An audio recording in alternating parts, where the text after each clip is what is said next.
Today, let's put together a Hamclock display. Stick around and we'll get right to it. Real quick before we get going today, I've got to give a shout out to these guys. They're my latest patrons over on Patreon. If you'd like to help support the channel, I'll leave a link to Patreon down in the description below. So several months back, Sunfounder sent over this TS7 Pro 7-inch touch display. And it's just kind of been laying around the shack for a while, and I decided it was time to finally do something with this little display. And what better way to utilize it than building Hamclock? Now, I did go ahead and get this out and get everything put together. It comes with a great set of instructions, easy to follow, and it probably took me, I'm guessing, maybe 15-20 minutes to put it together. I'm utilizing a Raspberry Pi 3, and I think that will be plenty to run the Hamclock. And hopefully we can give this thing away as a Christmas gift. Let's go ahead and jump over to the Raspberry Pi and see if we can get everything installed and running. Okay, so I went ahead and VNC'd into the Raspberry Pi. That's this screen right here in the center that you're looking at. It is going to be a little bit small since it's already connected to that touchscreen display. But let's go ahead and get started. We'll head over to ClearSkyInstitute.com. And guys, I'll leave links to everything, the monitor, this website, everything you need will be down in the description below. So check down there for the links. Once we get to this page, let's go ahead and start scrolling down. And we're looking for this tab right here that says Desktop. We'll go ahead and click on that. And I went ahead and read through these directions, and one of the things I noticed down here was that it said to run these commands here if you get an error on the Raspberry Pi. So we'll just go ahead and run those to begin with, and that way we can avoid getting any errors. So I'll just go ahead and copy that entire line. We're going to run this sudo apt-get update first, and then we'll paste in this command.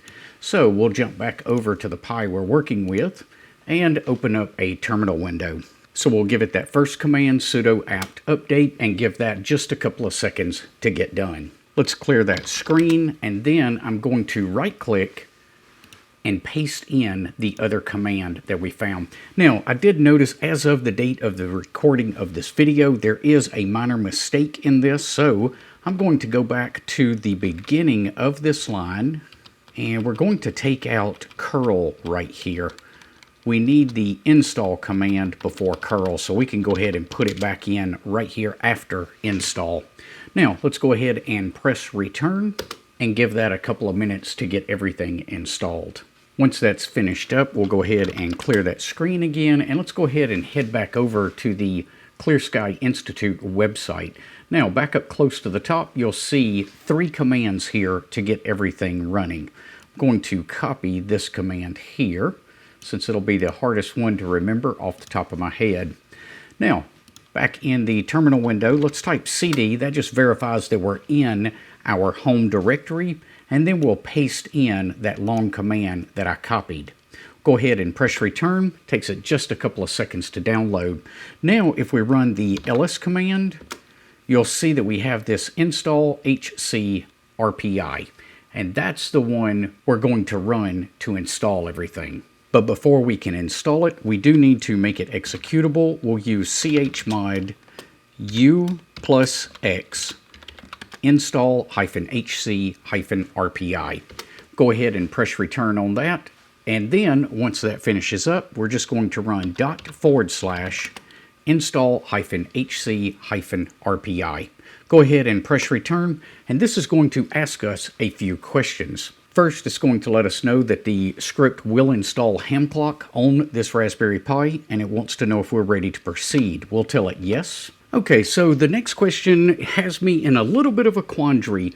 The display says that it is 1024 by 600 for this 7-inch monitor, but Hamclock is only giving me a couple of different sizes. So I'm going to go ahead and choose 800 by 480 to begin with, and I'll show you guys how we can change that if we need to after the fact. So I'll enter 1 here and press return and give this thing a few minutes to build. And it takes it probably less than 5 minutes to build, even on a Raspberry Pi 3. The next thing it's going to ask is if we want to install a desktop icon. I'm going to choose yes here. And then it will ask if we want to install the man page. Again, I'm going to choose yes for this option. And the last thing it's going to ask is, do I want to start Hamclock automatically each time the Pi is booted? In this particular case, for right now, I'm going to choose no. And then it asks if we want to try Hamclock now. This time I'm going to say yes, and we'll wait for Hamclock to start. When it starts, you can click anywhere to enter the setup of the screen. First thing I'm going to do is I'm going to change the call, and I'm going to use my brother-in-law's call sign since that's who we're giving this to. And since you guys won't see the video until after Christmas, I don't have to worry about you ruining the surprise. Next up, we can either enter our latitude and longitude, or we could use GPSD if you had a GPS dongle installed on this Pi. In this particular case, I'm just going to tell it to use IP geolocate. That'll use your IP address to try to figure out where you're at. If you need to use Wi-Fi, you can go ahead and click here to set that. Let's see what the second screen holds. We'll let it use the default servers to set time, and under cluster, I'm going to click yes. We'll tell it yes for WSJTX, and label, let's give it the prefix or maybe the call. We'll put the call on there. Path, no. SetDX, no. And port, we'll use a port of 8080. Might have to change that though in a bit. Let's go ahead and click next for the third screen. I'm not running rig control or rotor control or FL rig on this Pi. This is simply going to be a display. So I'm going to choose no for those options. I'll skip the settings on page 4 for now. Page 5, you can set how things look, so you can change the date order, you can tell it when the week starts, you can change the units that are used, so forth and so on. I am going to choose to run it full screen. And then let's carry on to the last page, and that's just going to give us some options to set different colors. I'm not worried about that for the time being, so I'm just going to click Done. It takes just a couple of seconds to get everything started up, and you should be presented with a Hamclock display. Now, one thing that I don't like, if you notice this black border all the way around, that is also showing up on the physical display, so that's a resolution issue. I do have an idea for maybe a better display. I'll leave a link to that down in the description below, one that would work more natively with this. But let's see if we can make this look any better whatsoever. So the first thing I'm going to try is changing the resolution of this touch display. So I'm going to go up to the Raspberry Pi menu, come down to Preferences, and then Screen Configuration. Let's click on Layout, Screens, HDMI 1, and then Resolution. And you'll see that it's sitting on that 1024 by 600 right now. Let's give this 1600 by 1200 a try. We'll go ahead and click Apply.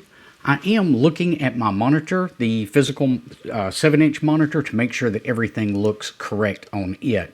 And it does, so I'll go ahead and click OK there, and we'll close out of the screen editor for the time being. We'll open up a terminal window, and then we're going to head back over to the ClearSkyInstitute website.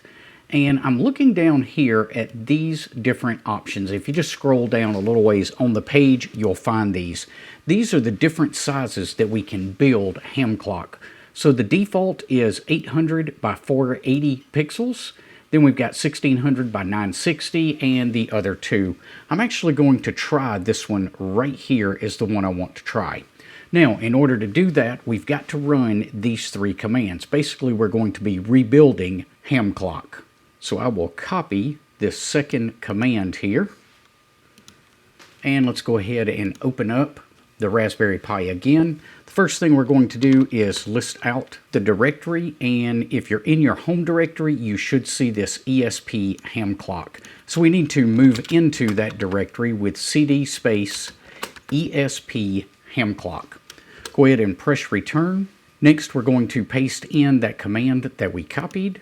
And we'll go ahead and press return. This is going to take another 3, 4, 5 minutes for it to rebuild Hamclock with the new screen resolution. Once that finishes up, we can complete everything by running sudo make install. Go ahead and press return, and that has installed the new build with the new screen resolution. Now we can start it a couple of different ways. We can either double click on Hamclock on the desktop, or in the terminal window, you can run Hamclock space and the ampersand sign. Go ahead and press return, and it should fire up that new instance. Now, this time everything should be set up according to what we did the first time, so I'm going to let that run and not worry about resetting anything else up.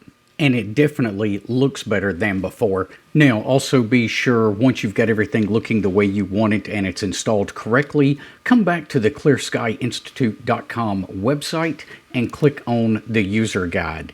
You can read it here in this frame, or you can open a printable version, a PDF file, which will give you this file here and go through all of the different settings that are available to you in Hamclock.